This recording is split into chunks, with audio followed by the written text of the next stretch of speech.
آخری جو دو آیات ہیں جن کی پہلے آپ کے سامنے فضیلت رکھی کہ آسمان سے ایسا فرشتہ لے کے آیا جو کبھی نہیں تھا اترا. رسول اللہ صلی اللہ علیہ وسلم نے کہا یہ دو آیتیں، جو صرف دو آیتیں، صبح آپ کے سامنے رکھا 10 آیتیں، پڑھنے والے کو غافلوں سے نکال دیا جاتا ہے. اگر صرف دو آیتیں پڑھ لے، صرف دو آیتیں، صحیح حدیث کے الفاظ ہیں یہ دو آیتیں ساری رات کے لیے اس کو کفایت کر جائیں گی. اب محدثین نے یہ جو کفایت کا لفظ ہے اس کی ٹرانسلیشن کی ہے. کفایت کر جائیں گی سے کیا مراد؟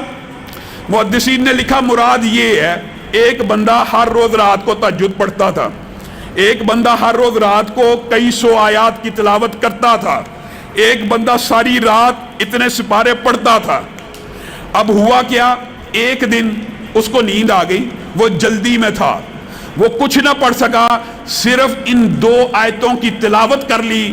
یہ آیتیں اس کو کفایت کر گئی کہ اس کے نامہ اعمال میں ساری رات کا قیام لکھ دیا جائے گا، جتنے وہ سپارے پڑھتا تھا لکھ دیے جائیں گے، جتنا وہ عمل کرتا تھا لکھ دیا جائے گا. اور دیگر محدثین نے یہ بیان کیا کفایت سے مراد یہ ہے کہ جمی بیماریوں کے، جمی مخلوقات کے شر سے اللہ اس کے لیے کافی ہو جائے گا صرف یہ دو آیتیں پڑھ لینے سے. اور صحیح حدیث کے الفاظ کیا ہیں؟ جو بندہ یہ دو آیتیں ہر روز رات کو پڑھتا ہے، کتنے دن؟ صرف 3 دن. سورۃ بقرہ کی روایت تھی 40 دن. سورت ہے بھی بڑی، 40 دن جس گھر میں تلاوت ہو، اگر آپ نہیں کر سکتے آپ اس کو گھر میں لگا لیں. 40 دن جتنا مرضی پرانا جادو ہو، جتنا مرضی پرانا تویز ہو، جتنی مرضی بندش ہو، کوئی بھی آپ سلسلہ سنیں، آپ 40 دن لگاتار اپنے گھر میں سورۃ بقرہ کی تلاوت کر لیں یا چلا لیں سی ڈی کے اوپر، کیسٹ کے اوپر. اس گھر میں شیطان اور جنات کا اثر ختم ہو جاتا ہے. اور اگر کسی بندے کے پاس یہ وقت ٹائم نہیں، اول تو کرنا چاہیے، کیا مسئلہ ہے؟ لگا دو.